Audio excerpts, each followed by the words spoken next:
Hello বন্ধুরা, কেমন আছেন? আশা করি অনেক অনেক ভালো আছেন। আমাদের আজকের গল্পটি অন্য 10টি গল্পের থেকে অনেক সুন্দর হতে চলেছে। আশা করি সম্পূর্ণ ভিডিওটি দেখবেন। আর হ্যাঁ, আজকের গল্পের কণ্ঠে থার্ড ভয়েসে আছি আমি নীল, আর সাথে থাকছেন আশিক সোনালিকের জুটি। আর হ্যাঁ, সম্পূর্ণ ভিডিওটি দেখে আপনাদের মূল্যবান কমেন্ট করবেন। তাহলে চলুন গল্পটি দেখে আসি বন্ধুরা। সোয়া মুখ বাঁকিয়ে বলল। আপনি আমাদের চেনেন না? ছি!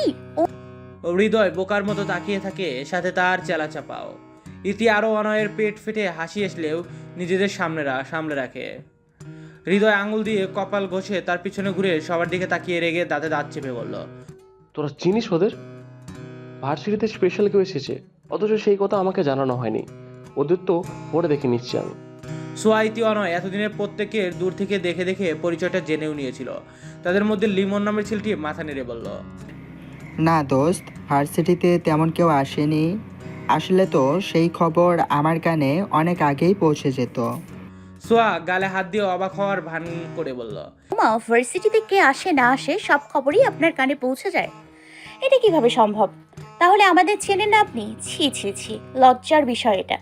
তবে যাই বলুন না কেন, আপনাদের আমার ভালোই লাগছে। সবাই বোকা বোকা। ইতিহার নয়, মুখে মাস্ক পরে নেয়। সিনিয়রদের সামনে হাসতে পারবে না, তাই মাস্কের নিচে হাসা ভালো এবং দুশ্চিন্তামুক্ত ব্যাপার। এদিকে হৃদয়ের মনে হচ্ছে তার মাথায় কেউ আগুন ধরিয়ে দিয়েছে। তার মান সম্মান এভাবে পানি ঢেলে ধুইয়ে দিচ্ছে সামান্য মেয়েটা। তার নিজেরই লজ্জা লাগছে, ইচ্ছা করছে সবাইকে মাটিতে পুঁতে রেখে দিতে, কিন্তু আপাতত কয়েকদিনের জন্য তার হাত বাঁধা। এই কয়েকদিন প্রচুর র্যাগিং করেছে। তাদের এই র্যাগিংয়ের শিকার করা হয় এই ভার্সিটির আরেক ভিপির মেয়ে এবং তার বান্ধবীগণ। হৃদয়ের চেলাপেলার কেউই চিনত না, তাই ভুল করে বসেছে, যার কারণে কালকে তার বাবাকে ডাকে এবং তার বাবা সহ ভার্সিটির প্রিন্সিপাল, ভিপি সহ কয়েকজন ওয়ার্নিং দিয়েছে।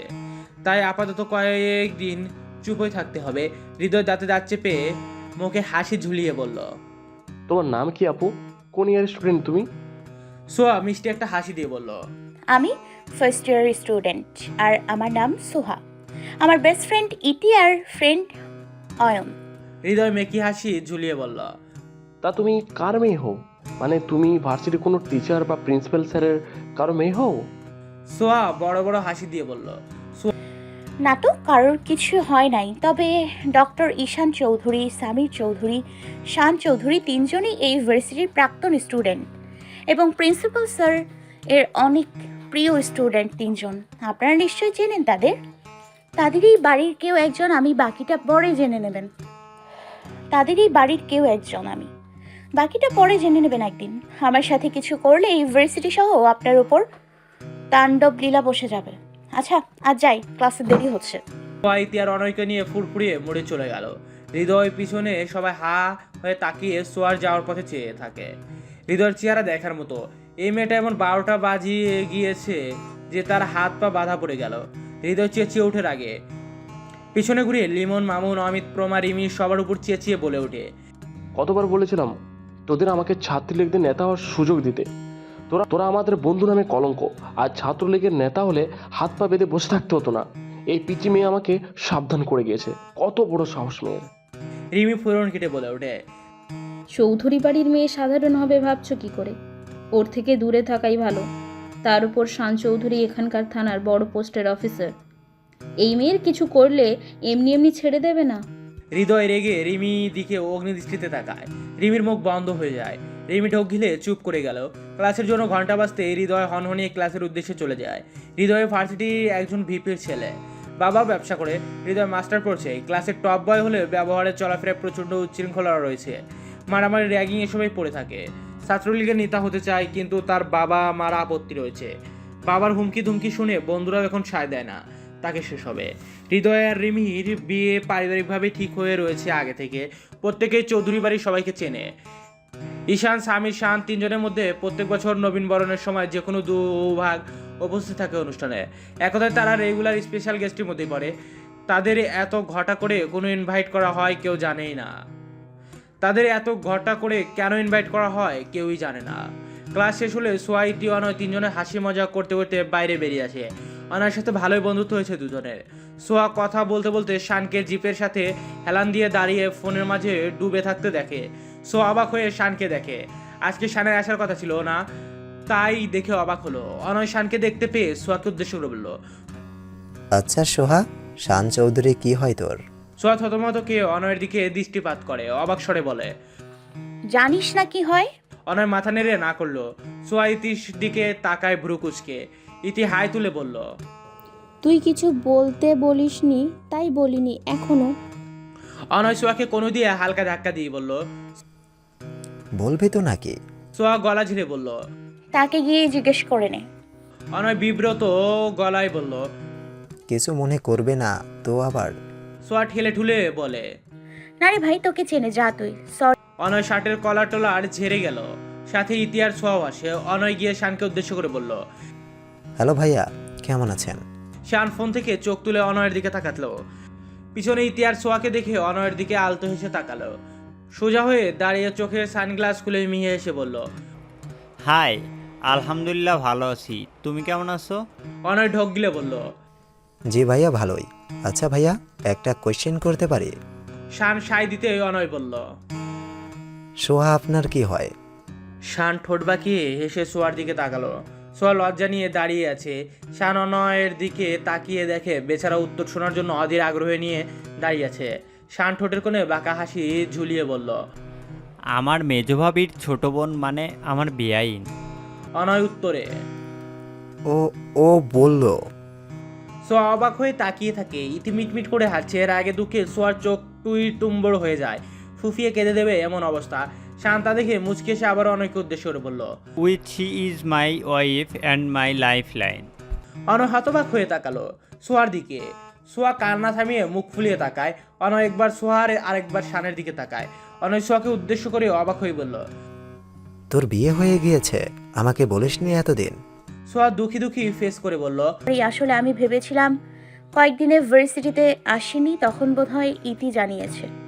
অনয় রাগ নিয়ে ইতির দিকে তাকায়। ইতি বোকা হাসি দেয় বিনিময়ে।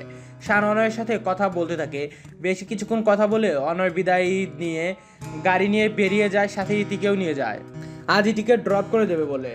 সোয়া মুখ ফুলিয়ে গাড়িতে উঠে বসলে শানও এসে বসে। শান বাঁকা এসে বলল। কেমন লাগলো বেয়াই শুনে? এটা প্রতিশোধ ছিল বুঝলে আমার বউ। সকালে ঝাল স্যান্ডউইচ খাইয়েছো সেটার জন্য। ভেবেছিলাম বোন বলবো, কিন্তু আমি আবার এত পাষাণ নই, বউকে বোন বলতে পারিনি। সোয়া রেগে শানের হাত ধরে কামড় বসিয়ে দেয়। যদিও বেশি জোরে দেয়নি, তাও শান ব্যথায় কুকড়ে চোখ পাকিয়ে বলল। রাক্ষস নাকি তুমি? আমার মতো ভালো মানুষকে খেয়ে ফেলবে তুমি, পরে কিন্তু আর এত ভালো জামাই পাবে না। সোয়া রেগে চিৎকার করে শানের চুল ধরে টেনে দেয়। শান হেসে কুড়ি কুড়িয়ে সোয়ার সাথে শয়তানি করতে করতে বাড়ি ফিরে আসে।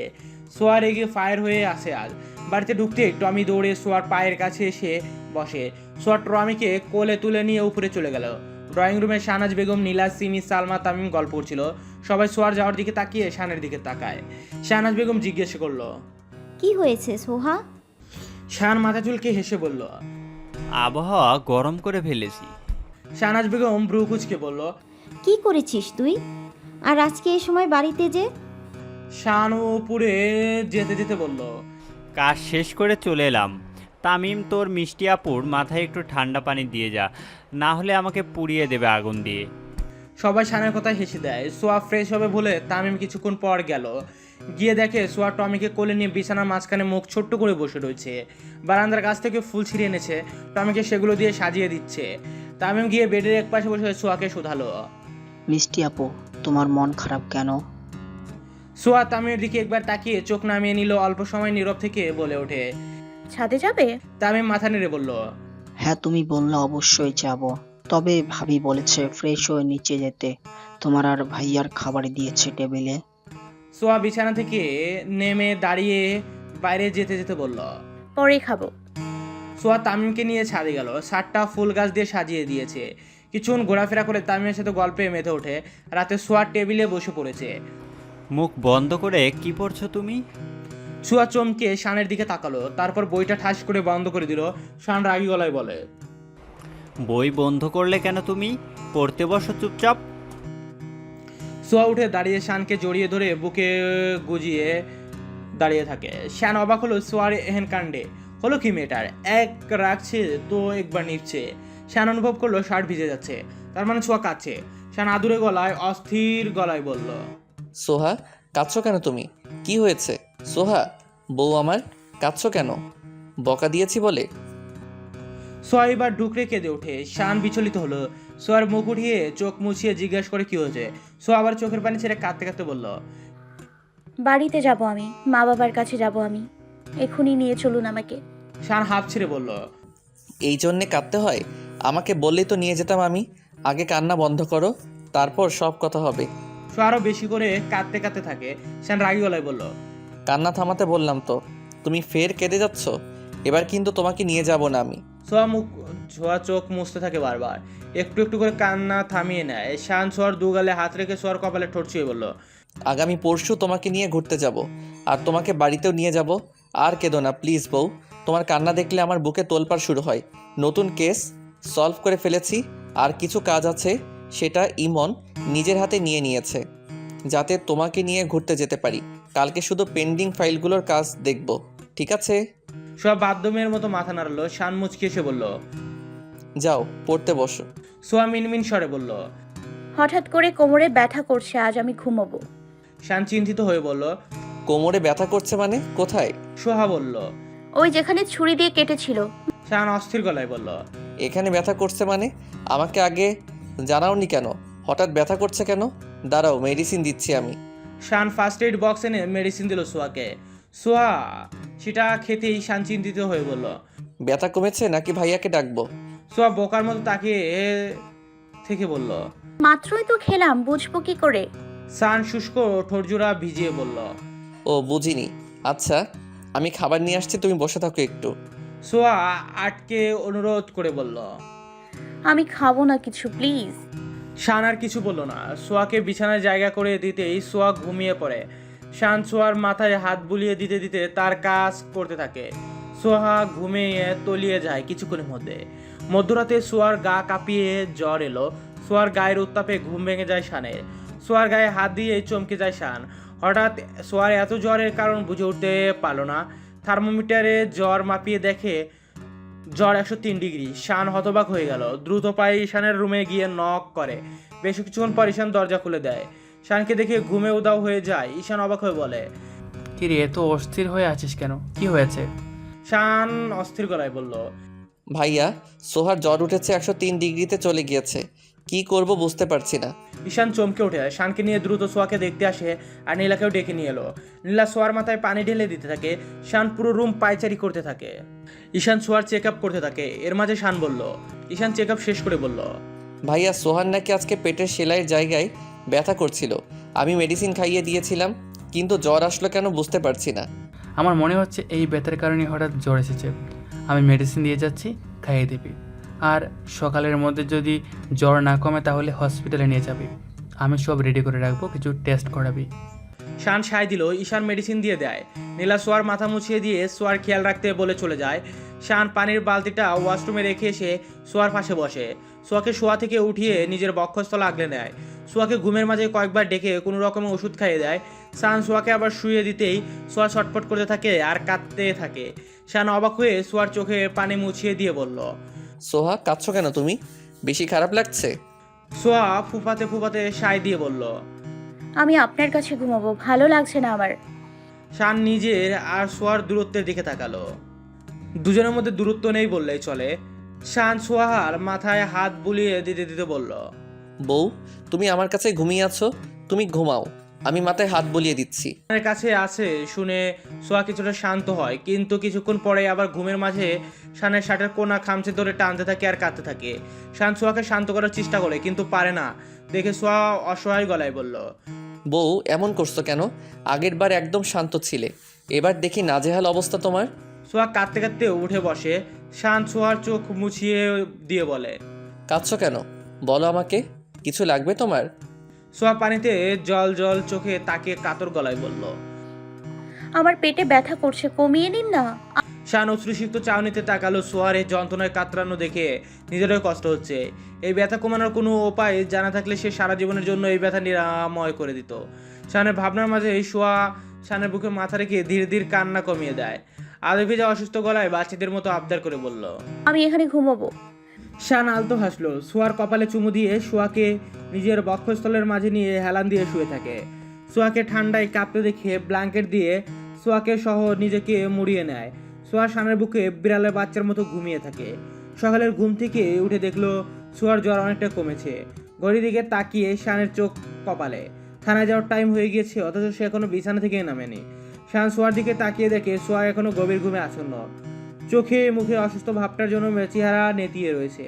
শান দীর্ঘ নিঃশ্বাস ফেলে সোয়ার কপালে গভীরতার সাথে ঠোঁট ছুঁয়ে দিয়ে দ্রুত বেড থেকে নেমে গেল। ফ্রেশ হয়ে ইউনিফর্ম পরে দৌড়ে নিচে ছুটে গেল। নিচে এসেই দেখে টেবিল ফাঁকা, সবাই ব্রেকফাস্ট করে বেরিয়ে গিয়েছে। শান গলা ছেড়ে হাত ডেকে বলতে থাকে, মা, ভাবি, সালমা, কে আছো? ব্রেকফাস্টটা দাও জলদি, আমার দেরি হয়ে গিয়েছে।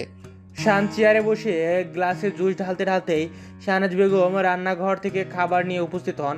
শানের সামনে ব্রেকফাস্ট রেখে স্বস্তির নিঃশ্বাস ফেলে বলল, আমি এখনই উপরে খাবার নিয়ে যাচ্ছিলাম।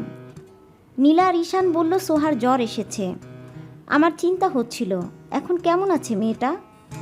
শান তাড়াহুড়ো করে খেতে খেতে বলল, জ্বর রাতের থেকে অনেকটা কমেছে। আচ্ছা মা, সোহার খেয়াল রেখো, আমার দেরি হয়ে যাচ্ছে, আজ কাজ আছে তাই যেতেই হবে। শাহনাজ বেগম ধমক দিয়ে বলল, ধীরে সুস্থে খা, একদিন দেরি হলে কি কেউ তোকে খেয়ে ফেলবে?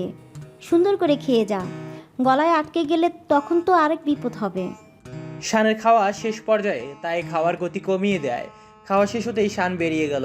রাতে ক্লান্ত শরীর নিয়ে রুমের দরজা ঠেলে ভিতরে ঢুকে শান পুরো রুমে চোখ বুলিয়ে সোয়াকে পেল না। নিচে নীলা আর সিমিকে জিজ্ঞেস করছিল সোহার কথা। তারা বলেছে সোহা সন্ধ্যার পর থেকে শরীর খারাপ লাগায় রুমেই রয়েছে। শানের মনে হলো আগে ফ্রেশ হওয়া দরকার, তারপর আলমারি থেকে শার্ট আর টাওয়াল খুঁজে ওয়াশরুমে ছুটলো। কিছুক্ষণের মধ্যে বেরিয়ে আসে। টাওয়াল দিয়ে চুল মুছতে মুছতে পুনরায় রুমে চোখ বুলিয়ে সোয়াকে দেখতে পেল না। শান টাওয়াল সোফায় ফেলে অস্থির দৃষ্টিতে বারান্দার দিকে উদ্গ্রীব হয়। বারান্দায় পা রাখতে শান অস্থিরতা কমে গেল। সোয়া নিষ্প্রাণ দৃষ্টিতে বসে বসে বাইরে তাকিয়ে রয়েছে। থাই গ্লাস খুলে রাখায় বাতাস মুক্তভাবে চলাফেরা করছে। বাতাসটা একটু বেশি। সোয়া গায়ে ওড়না পেঁচিয়ে বসে রয়েছে। শান ধীর পায়ে সোয়ার কাছে গিয়ে দাঁড়ালো। আলতো স্বরে সোয়াকে ডাকলো, সোহা। সোহা শান্তভাবে ঘাড় ঘুরিয়ে তাকায় শানের দিকে। শানের দিকে তাকিয়ে মুচকি হাসি দিল। শান অবাক দৃষ্টিতে তাকিয়ে থাকে। সোয়াকে আজ অন্যরকম লাগছে, হয়তো অসুস্থতার জন্য, তবে খুব সুন্দর লাগছে। শান সোয়ার হাত ধরে দাঁড় করিয়ে সোয়াকে পিছন থেকে জড়িয়ে ধরে। সোয়া পিছন দিকে ঘাড় ঘুরিয়ে শানের দিকে তাকিয়ে বলল, শান